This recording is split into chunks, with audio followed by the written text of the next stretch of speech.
reading here over Derby, the form. Looks like leash reactivity.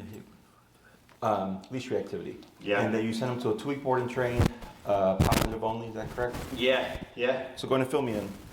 So essentially, we brought him to the 2-week training because he's very aggressive towards other dogs. Like he doesn't really have any impulse control. You know, when we're walking him, if he passes a dog, he flips out, like goes nuts. You can't control him. Even if you try to pick him up, he like tries to shake loose and he's barking like really nasty.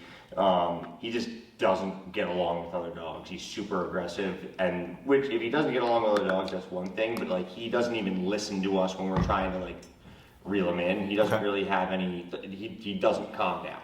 Mm-hmm. And he barks a lot. So I mean, it's just I know that's kind of his breed, but we've been starting to get in a little bit of trouble at the apartment because if he's in his crate, which he is crate trained and everything, he's been barking like crazy, and it's disturbing the neighbors a little bit. So the barking and his overall just kind of like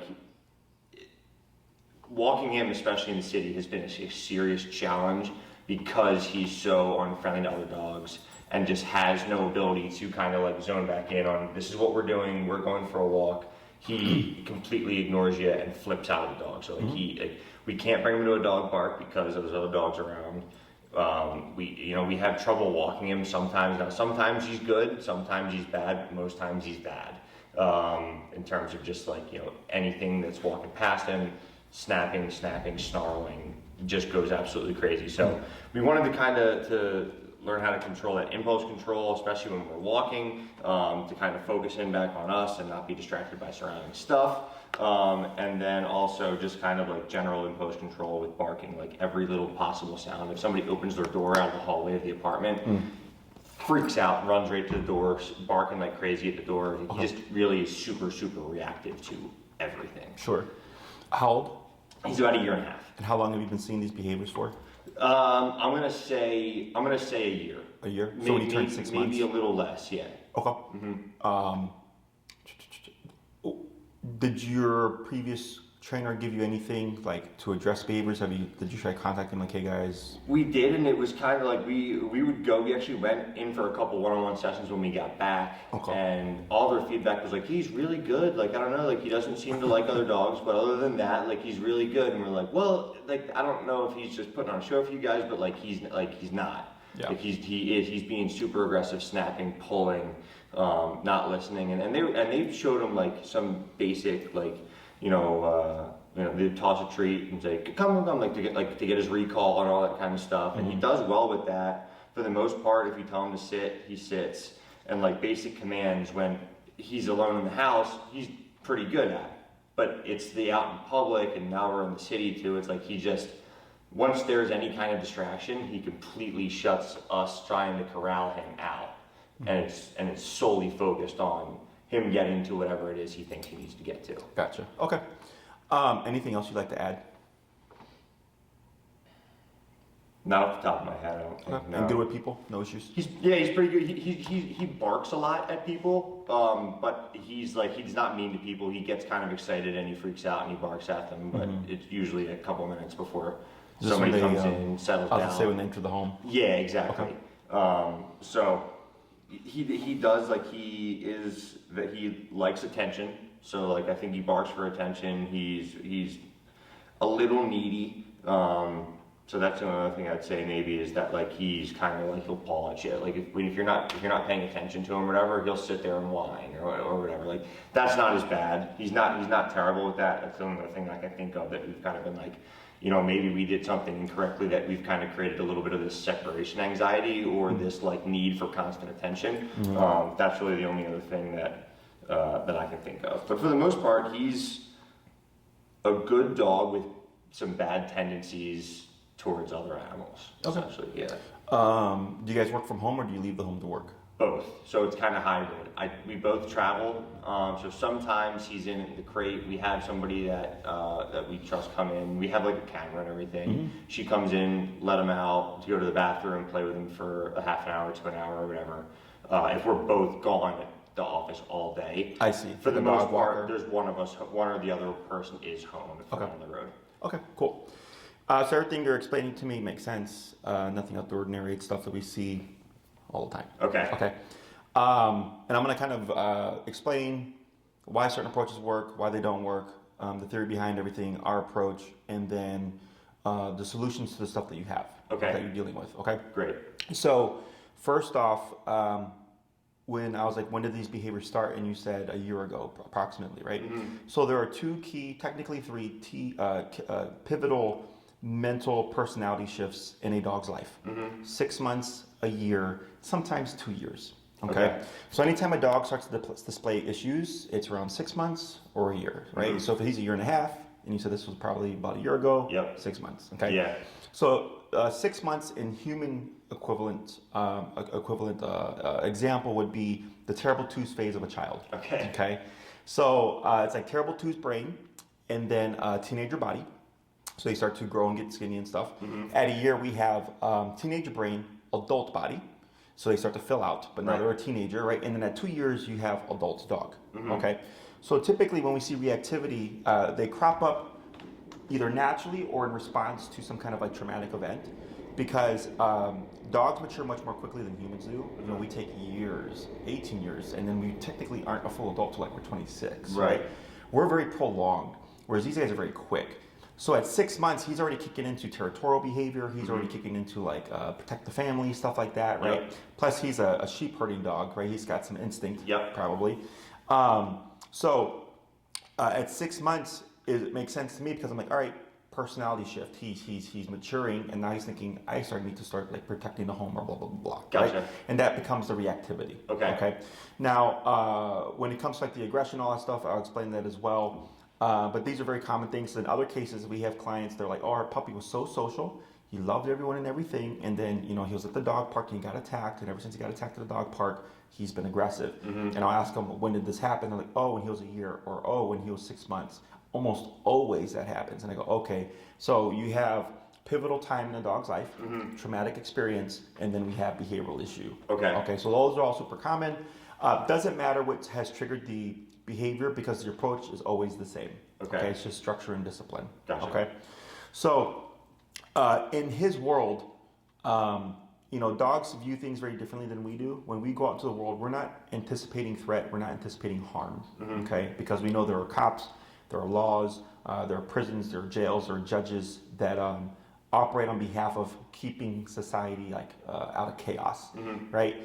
So, you know, if you're driving on a green light, your assumption is the other sides are stopped. I'm not going to get hit, right? So we have this kind of sense of security, whereas dogs don't. Right. When they go out into the world, you know, potentially that person with their dog is a threat, that dog is a threat, you know, even though that little puppy that's super friendly might be a threat. Yeah. And that's what can set a dog into protection mode, in my theory, okay? So, because he doesn't understand that you're there to like, you know, protect him or whatever, to make decisions on behalf of him that's going to keep you guys out of danger. The other thing is on what you're walking your dog on, a harness. So harnesses are meant for pulling.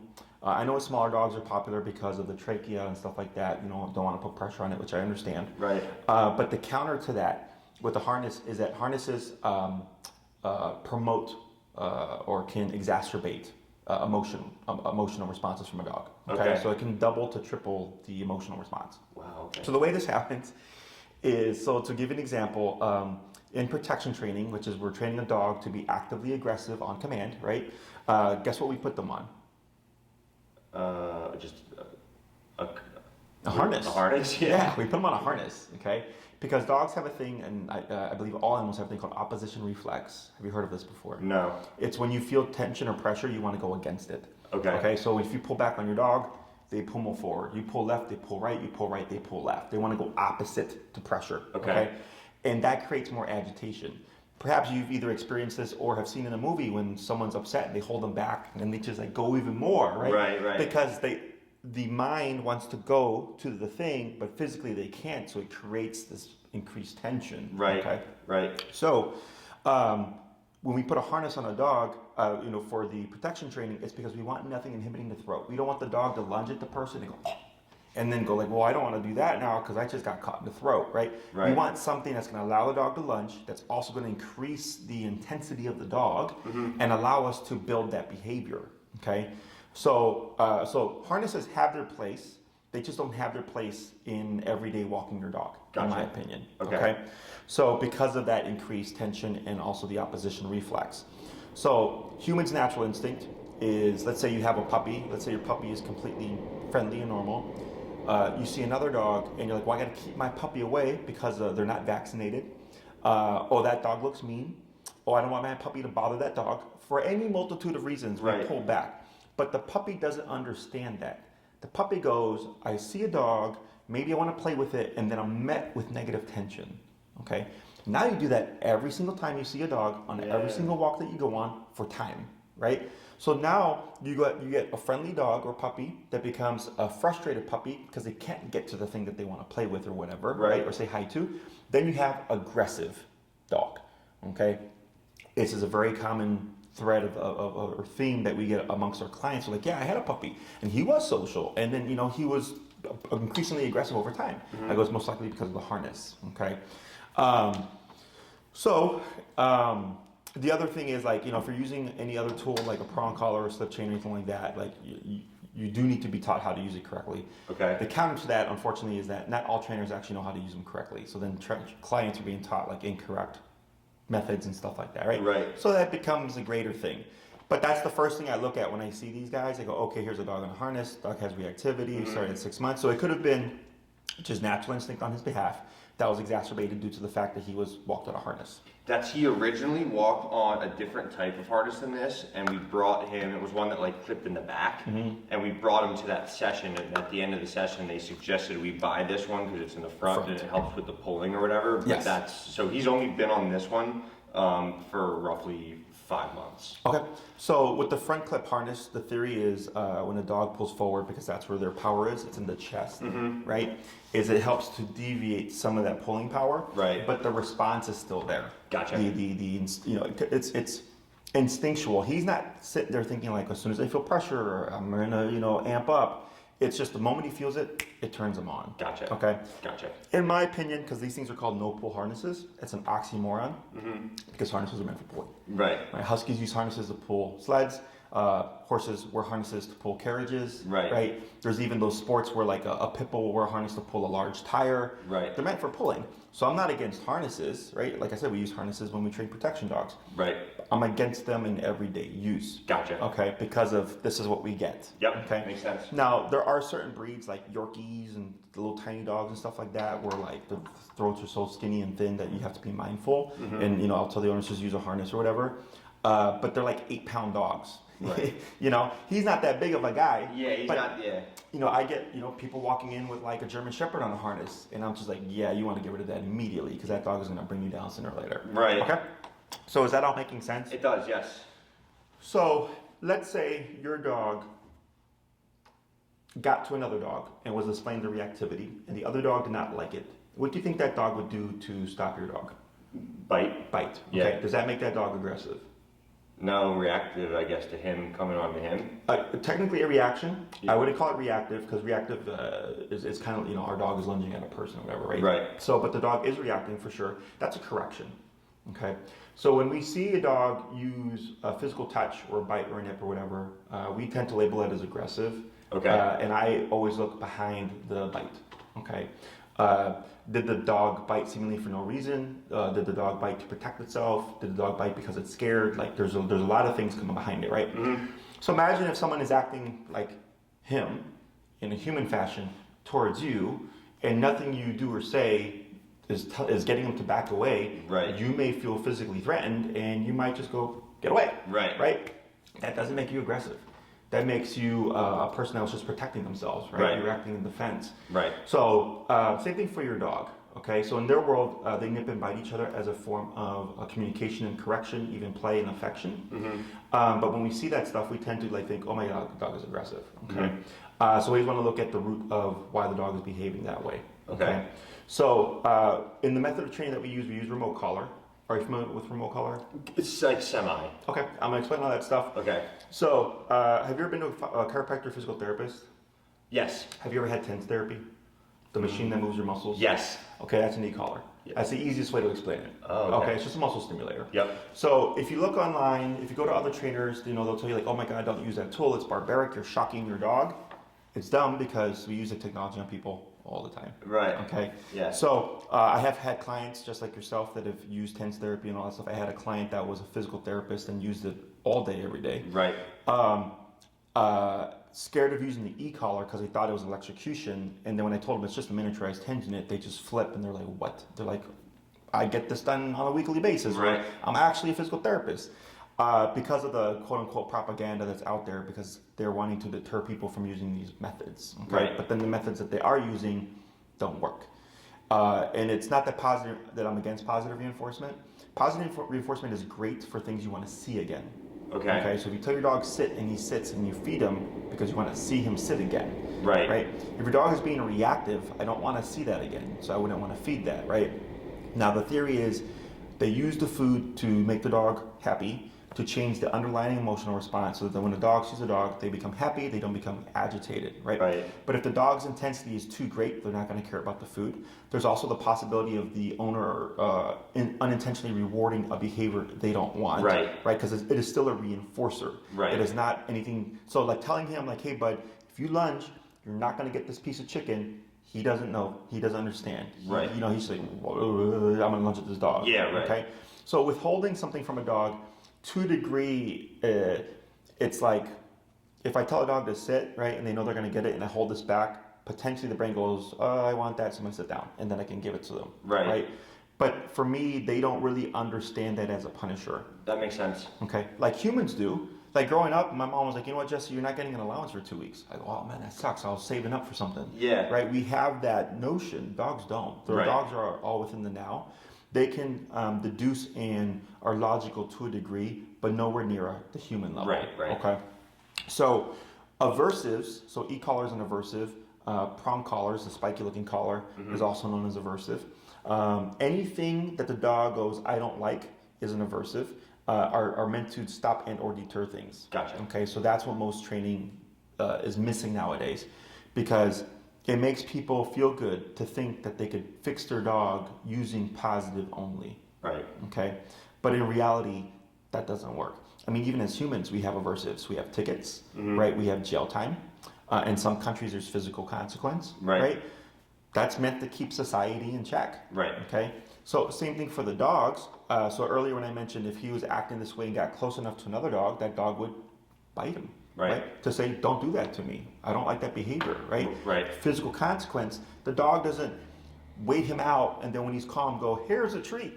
Right. Like that doesn't happen. Right. They just correct what they don't want or what they don't agree with. Right. Okay. And that's what training is missing nowadays. Okay. So positive reinforcement stuff, it's great for puppies up to 6 months. We're training basic foundational stuff, the crate training, stuff like that. Right. Now, dogs correct their puppies as young as 3 to 4 weeks.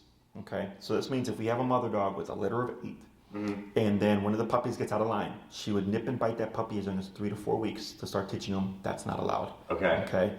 Humans get puppies at 8 weeks or 2 months. Right. And then think you're not allowed to do that and do things like timeout, ignore the puppy, redirect on a toy, like all these other things that dogs don't do. Right. But the puppy's not getting physical consequence. So what ends up happening is they go from 2 months, or they go from structure within the litter to a home that doesn't have a structure that a dog understands. Yep. And then behaviors start to crop up like jumping, nipping, biting, barking, right? Yep. And we try all these other things that dogs don't do to each other to correct the problem.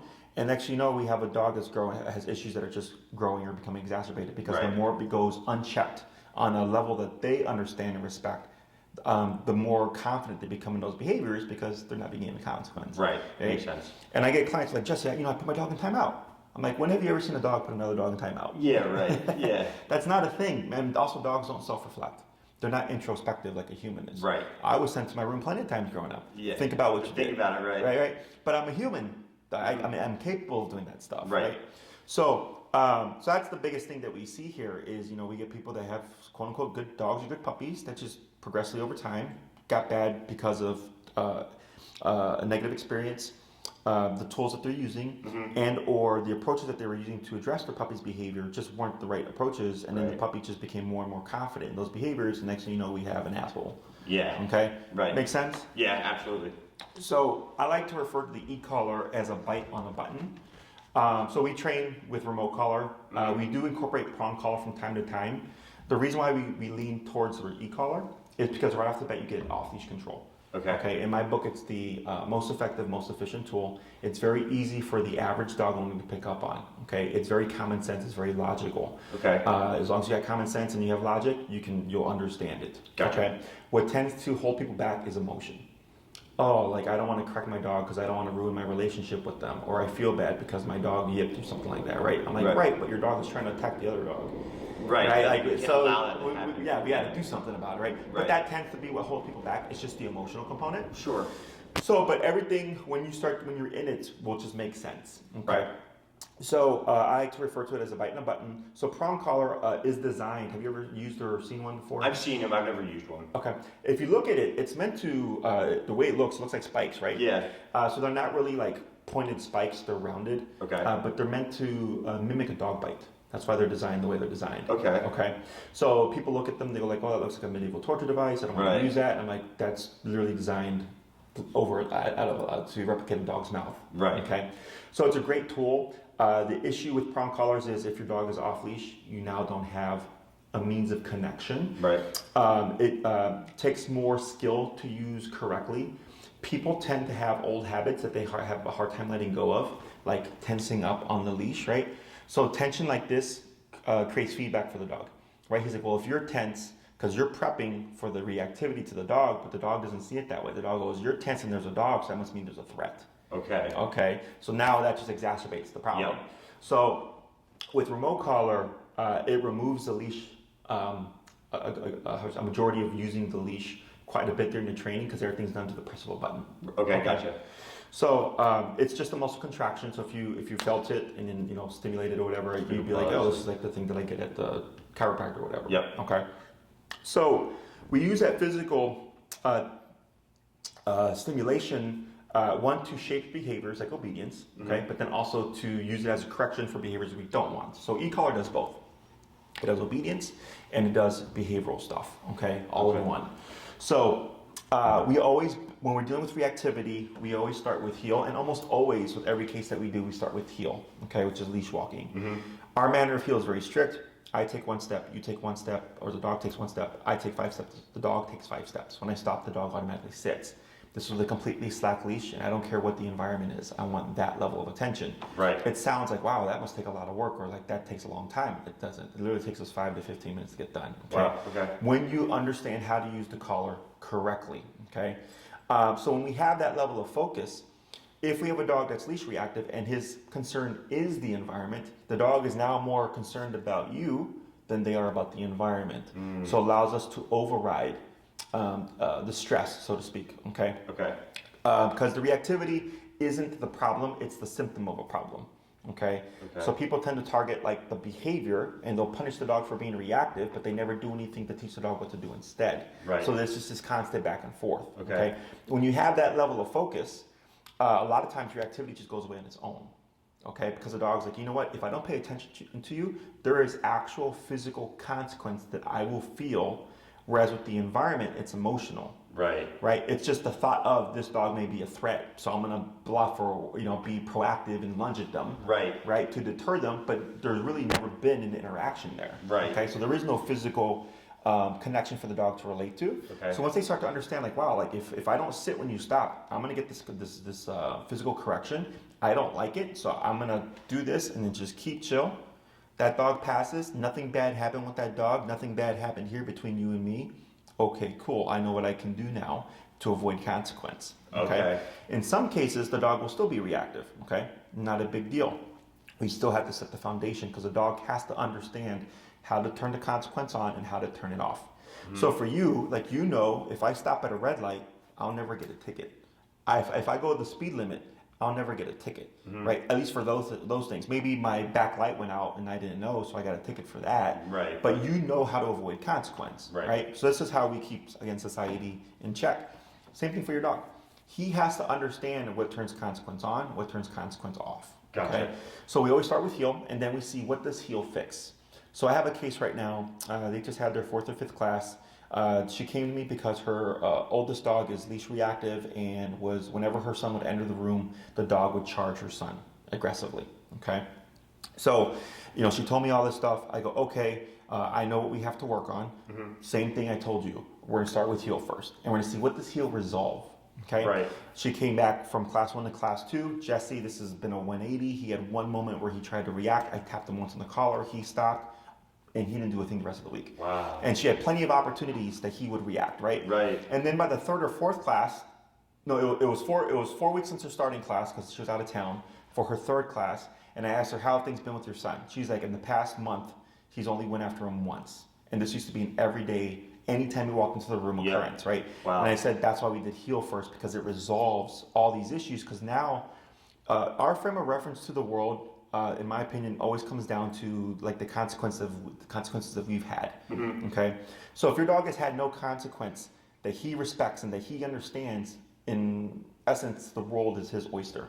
Right. Right. But the moment you meet a dog with physical consequence, you're like, oh shit, like I didn't like that. That really sucked. Right. It changes this perspective of things, because he's like, well, what else am I going to be given consequence for? Right. And that's how we start to like indirectly address other behaviors. Okay. So it's not always like a guarantee, like that's how it works, but that's just the theory we start with. And then come class 3 or 4, because you're my feedback.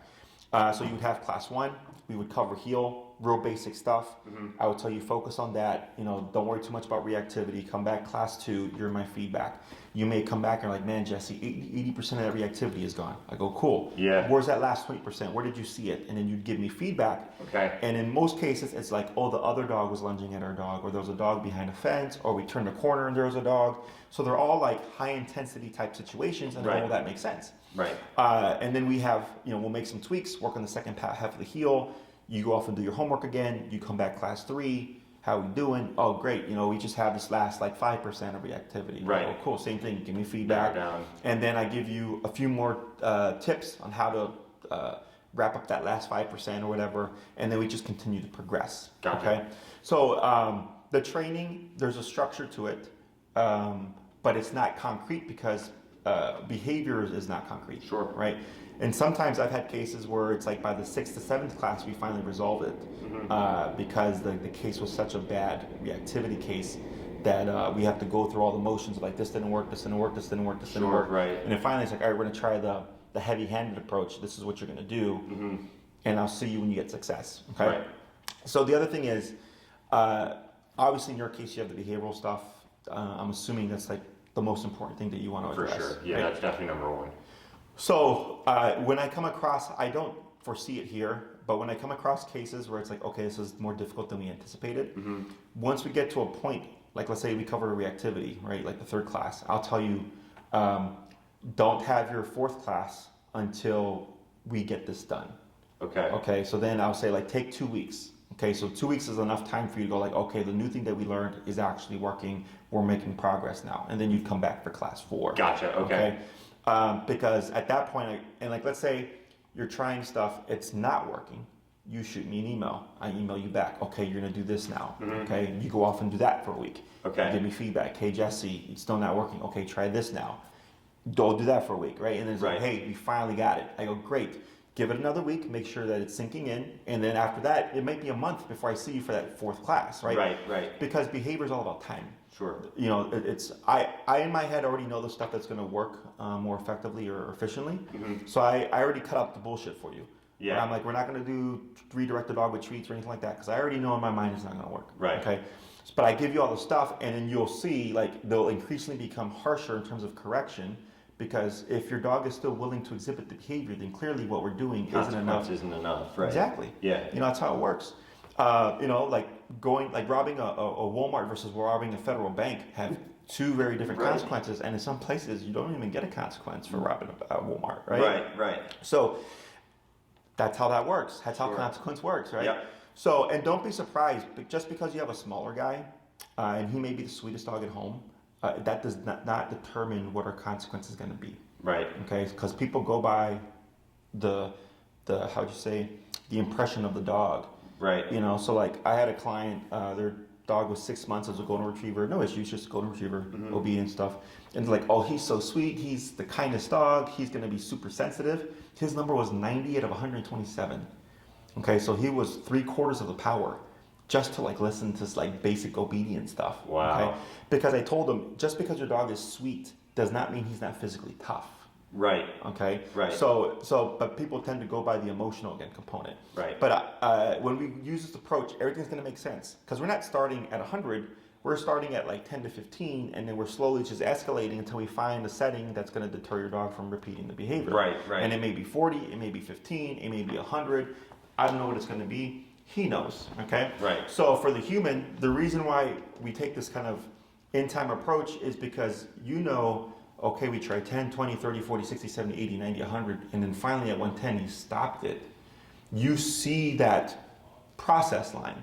Right. But if I came in and said, it's 110, I would already know why I'm telling you 110, but you're not seeing the journey from 0 to 110 to validate yourself to correct the dog at that intensity. Gotcha. Okay? So that's why, we take time to make sure that the owner is doing all the stuff before we get to the harsh consequence if needed. Right. Most cases fall within we get it done by the second or third class, if not the first. Okay, nice. Okay? Cool. Questions on any of that? No, seems to make sense, yeah. So his barking inside the home is normal. We can also address that. Cool. Not a big deal. It's territorial behavior. Your dog is social with people, so what happens is if someone knocks, he doesn't understand, it's our Uncle Joe coming over, right? Right. He just thinks someone knocked, territorial alert. When you open the door, he's like, it's Uncle Joe. And then he's just happy and excited. Maybe he barks out of excitement. Right. Okay. So that we can address. That's not a problem. The barking while you're away, potentially because he's never technically left alone.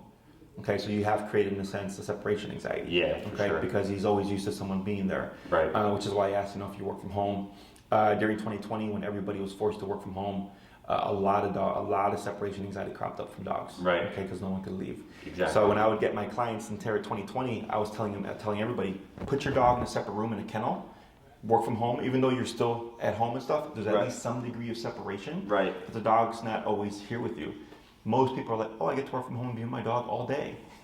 And then when they had to go back to work, it was a problem. Okay. Gotcha. So possibly with the implementation of structure and discipline, that may go away. Okay, cool.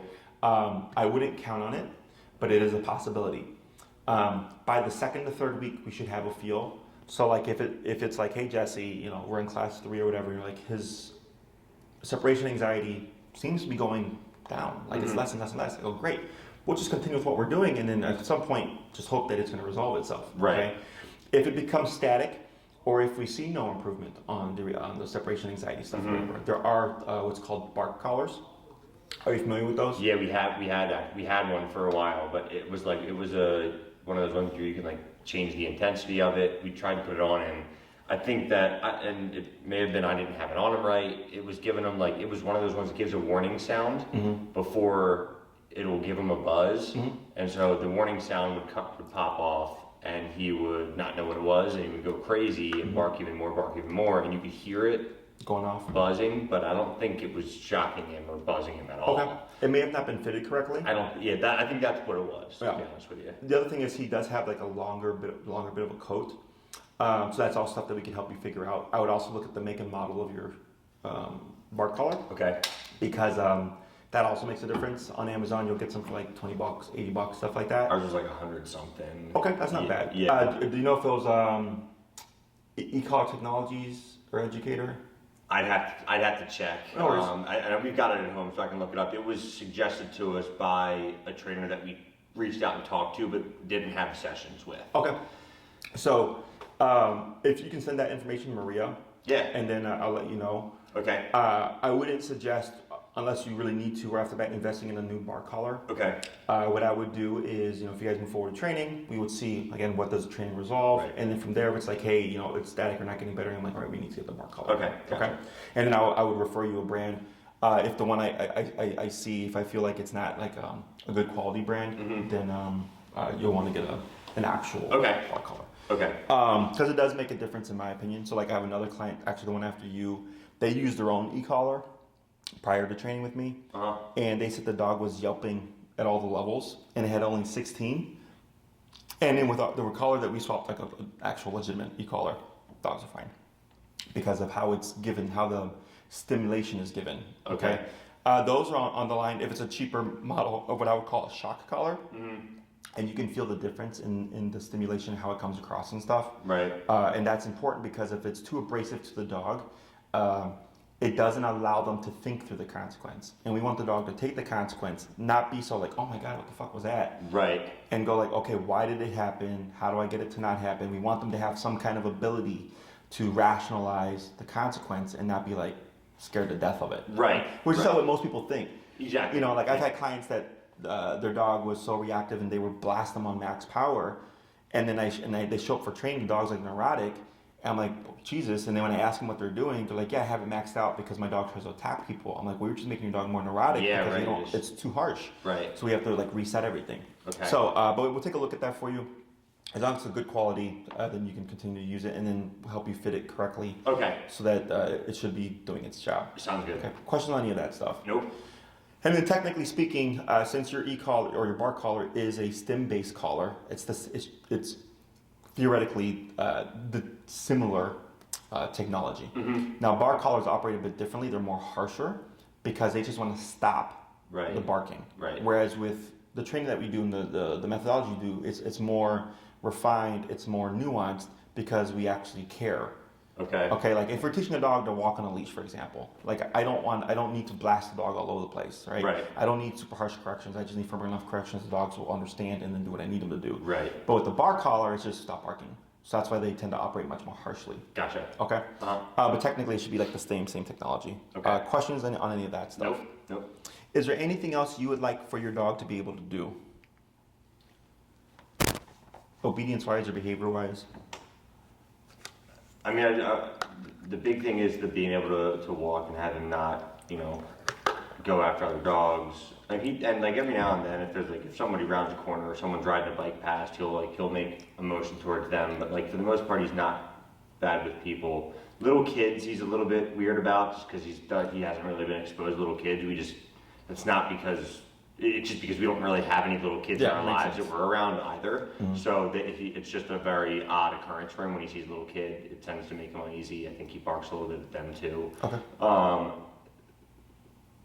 And then just the reacting to sounds and barking like crazy. Those are really the two things that those are the difference makers between. I mean, the other thing that he does, which is I guess a bad behavior, is he gets not into the larger trash can, but if we usually leave the bathroom doors closed, but if there is a door left open and he's able to get into a trash can with some tissue or some type of paper, he does get in and tear that stuff up. That's not a major issue outside of the fact that it's just not a good behavior. I think he might be doing that partially because it's like you're not giving me attention. He gets pissed off and he goes and you mess. So I think that's what that's from. So that's another, if I had to think of another thing that we definitely would like to correct that behavior, that's probably the only other thing. Okay. So potentially, so the barking in the home, at least when it's not triggered by a person coming over and knocking, like outside noise and stuff like that. Right. And the tissue issue may resolve themselves again through the healing exercise. Gotcha. So that's all stuff that we keep on our mind. And then, after you have your first class, you're just keeping tabs on everything. Gotcha. And then you're telling me, hey, Jesse, this is the same, this is better, this is completely done. Right. So I had a client who had a dog that was like 7 months, it was a pit bull puppy, who was like chewing up the furniture and stuff. Right away I knew it was frustration. Right. They did the first class on heal, everything went away. Wow. Okay. Because dogs need discipline. They need structure. Right. They need consequence. But we're taught that that's bad. Right. Okay. And then it creates this other host of issues, and then you're taught ways to fix it that actually don't fix it. Okay. So, again, if those things aren't resolved, it's literally me teaching you how to discipline your dog. So once you know how to discipline your dog, giving them a consequence for barking out the window when you don't want them to, and giving them a consequence for tearing up tissue paper is the same. Right. Like I was raised old school, I was spanked. Right. Right. Yeah. If I talk back, which only happened once, if I talk back to my parents. If I, stay past curfew, if I, played video games for too long, it was spank, spank, spank. Right. There's one consequence for all the things they didn't want me to do, right? Same thing for your dog. Right. Okay, now, some stuff is going to base on a remote collar. Some stuff I'm going to give you other tools to use because you won't always have your dog on an e-collar. Okay. Okay. Do expect that when you walk your dog, he would have his equipment on, and when you're inside the house, he would not need his equipment. Okay. Because when you're outside, there's a lot more variables in play. Other dogs, people, off-leash dogs, stimuli, things like that, right? Yep. It's not that you're always having to use it, it's that it's present in case something happens. Okay. I've had clients who they go without reactivity for a year, and then one day they turn the corner and then there's a dog, and then they get surprised and their dog becomes reactive. Right. No big deal, because boom, I can stop it right now in the press of a button. Right. Okay. So so I like to think of the e-collar as a cop on a collar. People tend to change their behavior and like drive differently when they're around the cops. Yeah, sure. Right. Yeah. And then when they're past the cop, they do what they do. Right. Same thing for your dog. When the collar is present, he's like, okay, consequences here. I have to, behave myself, not be reactive, adhere to my obedience, blah, blah, blah. Right. But then when you take it off, he's going to push the boundaries, okay? Mm-hmm. So obviously in the home, you wouldn't need the collar, technically speaking. So I'll Right. give you other means of correction to deter behaviors. So then he thinks, okay, even when I don't have the collar on, you can still give me consequences. Right, I'm not like free and clear. Exactly. Yeah, gotcha. And all those things work as a bigger piece of the puzzle and all that stuff. Okay, gotcha. Okay? Think here, because people tend to think like, when I'm training my dog, when is my dog a good dog? When did he just learn and like stop doing these things? And that's a myth. Okay, it's not a thing because dogs, again, aren't introspective. He's not one day gonna wake up and go like, you know what, you invested a lot of money into making me a good dog. I know, time to shape up, right? Time to turn myself around. Right. Dogs don't do that. Mm-hmm. Dogs are reactionary. Humans are reactionary, and we're also proactive. Okay, so you can decide one day, you know what, we're tired of dealing with this. We're going to go find a trainer. We're going to interview with 3 different trainers, and we like this one. We're going to go with this one. That's all proactive. Right. Okay, reactive, that's him. Oh, there's a dog. Bark, bark, bark, bark. Oh, there's tension on the leash. Bark, bark, bark, bark. I heard a sound. Bark, bark, bark, bark. Yep. Right. I was going to say. He's all reactive. Yeah. So humans have the ability to be both. Okay, he will never one day be proactive and decide, you know what, I'm going to be a good dog. Right. Pull up on your posture. Yep. And then pull up, and then pull up with your right hand, and then push down on his hindquarters with the left hand. Going to pull him towards you. There you go, just like that, and then relax. Does that all make sense? Yeah. So your dog will be a good dog because you're doing a good job about being a good owner. Up on the leash, down on the butt, being a good disciplinarian. Okay. Mm-hmm. Humans have the capacity to be raised a certain way, and then when they leave the home. At that point, you can decide to continue with that morality, or you can completely go against it, right? That's a bit different because we're humans. Dogs are completely reactionary, right? Okay, he will never, up and down on the butt, he will never mature into an 18-year-old, 26-year-old human being adult. He will always be in response to whatever it is you're giving him. Gotcha. So if you do 2 years of following through and discipline and consequence, and then when you're like, you know what, he's a good dog now, going to come all right back. Gotcha. Okay? But the thing is, in the beginning, while you're learning and teaching and training, it is more work because you're learning in the process, your dog is learning and all that stuff. But once everything's been taught and established, it's just like anything else. It's just maintaining. Right. Okay? So it's not like, I always have to remote my dog for stuff. It's like, okay, he's learned. 8 months goes by, he makes a mistake because he's a dog, but he's still given the same consequence 8 months later. Right. That's what he learns. He goes, oh man, it's been 8 months and shit, like I still got consequence. Yeah, so this is like, right, this is a permanent thing. Just like for me, like if I 10 years ago I ran a red light and then this day I ran a red light, it's the same consequence. Right, exactly. Okay? So that, and that's what keeps things in check. Gotcha. Okay? Mm-hmm. So what I would suggest for you is most likely a 6-week program. Okay. Your dog, in my opinion, seems to be pretty straightforward. If mainly what you're caring about is the behavior stuff, okay? So the way we approach it is, I'm gonna teach you stuff that I know you need, okay? The stuff that's important. Yep. And then if we have extra time, we can cover more things, that's not a problem.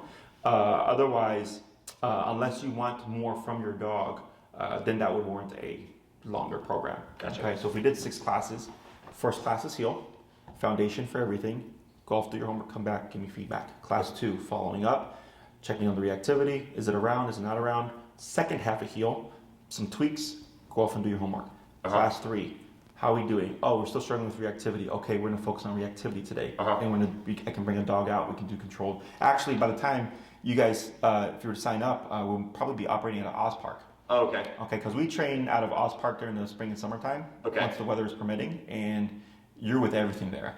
I was going to say, that's Yes. like, yeah. So that's what people really like our programs, because we're in the middle of it. Yeah. And you're training real time. Okay.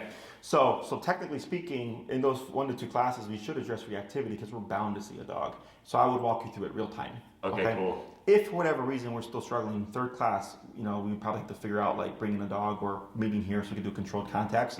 So I can really just kind of coach you and walk you through everything. Right. And then that's where I would say go off and focus on that, come back or email me with updates before we book that 4th one. Gotcha. Okay. Once we got the reactivity wrapped up, recall is super important. Come on call with your dog. Yep. This gives you the freedom of having your dog off leash in, maybe in like an empty park or whatever. It's very easy to teach. It just takes time to get to be off leash reliable. Right. Okay. We can do an in-home session for like the people coming over and stuff. That usually just takes a class. And then potentially covering stationary control. So we have this like placemat here, where the dog goes to the bed and they can't move for X amount of time. Gotcha. So like, let's say guests are coming over and you're gonna have a lot of guests, then you don't want them to have to deal with him. Send him to his bed. He's there for 3 hours. Your guests are there undisturbed, and then they leave. Okay, buddy, you're free to be a dog now. Wow. Okay. Cool. And it sounds like, wow, 3 hours? Like that's gotta take a lot of work. I'm like the lazy man's dog trainer. I train while you just go about your day. Right. If I'm gonna sit down and watch TV for a bit, okay, dog, you're gonna be there for 2 hours now. So Right. I'm not gonna move for 2 hours. I'm Right. watching TV, right? The only times that you really have to put effort into anything is the recall stuff, because you have to go to the park and practice. Sure. But with leash walking training, I mean, everybody in the city for the most part walks their dog 3 times a day because they have to take your dog to potty. Right. So you're just making those training walks now. Right. Okay, so it's not really having to go out your way to do stuff unless you want your dog to be more advanced. Right. If you want more advanced training, then yes, you have to put more effort. Sure. But when it comes to the basic stuff, for the most part, everybody just trains as they go about their day with their dog. Gotcha. Okay? So I'll put you at 6 at the bare minimum. Okay. You're welcome to do 9 or 12. If you did 9 or 12, what we're doing is we're pushing the level of control you have. So technically speaking, with an e-collar, you can have up to off-leash control. Okay? So sit, stay, down, come, place, heel. Those are the 6 foundational family pet commands. All 6 of those commands can be built to an off-leash level. But the only one that needs to be off-leash reliable is the recall. Okay. It's the only command that has to be off-leash reliable, otherwise it's pointless. Right. The other ones are like, if the owner wants that level of control and or like the owner's like really into dog training, then they'll do stuff like that. Gotcha. Okay, most people fall within like the 6th class range. Okay. If you would like to have a buffer, because you're like, you know what, Jesse, I've seen his reactivity, I think it's really bad, and I want to just have a little bit extra time just in case. We get clients that do like 9 classes. So like, let's say I'm wrong, and he is more reactive than I anticipated, or he is more stubborn than I anticipated, and we need more time to work through things. Well, then you have that extra kind of 3 classes, so to speak. Okay. And then, like, let's say we don't need all the 9 classes for the reactivity stuff. There's more stuff to teach. Right. Okay. So that's also a possibility. Usually, when we have dogs that are difficult with the reactivity, they're power breeds: Rottweilers, German Shepherds, Pit Bulls, Bull Terriers, stuff like that. I don't anticipate it here, which is why I'm like pretty confident like 6 is what you'll need. But some clients just like to have the.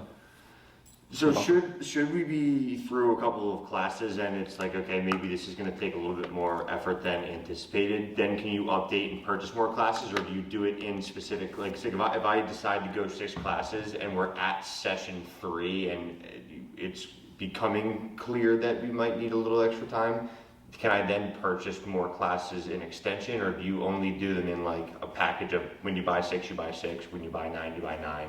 You can, technically speaking, it's just we don't prorate them. Gotcha. Okay. Because so my schedule gets booked ahead of time. So like, let's say you do your 6, and then we give everybody an extra week in case they cancel or something. So technically 7 weeks is your time. Yeah. Like, so like if you book Saturday at 12, Saturday at 12 is your time for 7 weeks. No one can take it from you. Gotcha. So then Maria may book when she anticipates you're going to be done, and you're like, hey, Mary, I need 3 more classes. Well, now you got to get back in line to be booked again because she's booking other people. That makes sense. Yeah. Now, what we've had people do is like they'll do 9, and then they'll maybe use 5 of the classes, and like, Jesse, our dog is great. We have these 4 classes. What can we do? Is they'll turn them into like a credit, because we have daycare and boarding services. So a lot of our clients use our daycare and boarding services. Gotcha. And they're like, can I just turn it into boarding credit? Oh, sure. Because you paid for a service. Right. So they'll get the discount, but then in case we get things done very quickly, and they're like, okay, well, I don't need these classes, but I don't want to lose the money. We just turn it into a credit, and then they just utilize it towards our daycare. Okay, good to know. Yeah. All right. So there's options that way. Okay. And then just so that you're aware, for like boarding and daycare stuff, if you ever need that, for dogs that have trained with us, they are not required to come to daycare regularly. They can just board when they need us. Oh, nice. Because we've trained the dog, you would just bring him with his equipment and stuff. We have what we need. We're on the same theory as you are, and we just reinforce everything. Okay. No extra charge. Now, if you want us to work on stuff like, hey guys, can you work on like his socialization, or hey guys, can you work on his recall for me? We have little add-on services packages. Gotcha. And then you just use them to whatever you want. Cool. If you decide you want to send your dog to daycare and stuff, he'd be more than welcome to come too. He just wouldn't be required if you were to need more services in the future. Okay. So I have a client, their dog is here now. They're from St. Charles, so obviously they're not going to bring their dog once a week for daycare. Right. But because we've trained them, they bring them to board randomly, and it's completely fine. Gotcha. Okay. Okay. We do recommend if you foresee needing our services in the future for boarding, is doing an evaluation, which is a 3-day thing.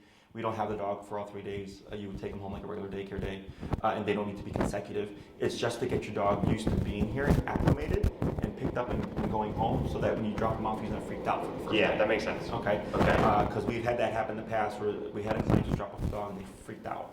And we had the tools that we needed, but it was a lot of work on the staff to like address the dog because we didn't have any time to acclimate him. Okay. So if you want information on that, you can ask Maria and she can fill you in. Yeah. Otherwise, with the training stuff, you can let her know and all that stuff. My next client is already here.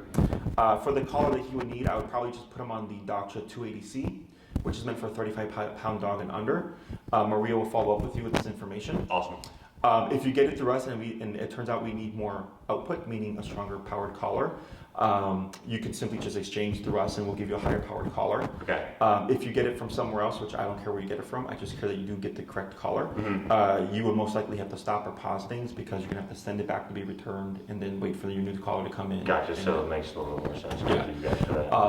But I don't care where you get it from. I just care that you do get the correct collar. Gotcha. Okay. Okay. And Maria will fill you in and all that stuff. Okay. Okay, sir? Perfect. Anything else?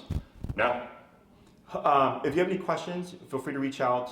If you would like to get an example of what our training looks like, if you go to my website, canineperspective.com, on the home page, if you just go up a little bit, you'll see a picture of a pit bull smiling in the sun. That's actually like a YouTube video. You can click on that video, and I break down the training, and you see the dog super reactive. Okay. And then I explain the theory and stuff, but it just helps you kind of get a better understanding. Okay, cool. And then on our YouTube channel, we're working on getting more content up to just educate people. Nice. But that is a great one regarding reactivity. Awesome.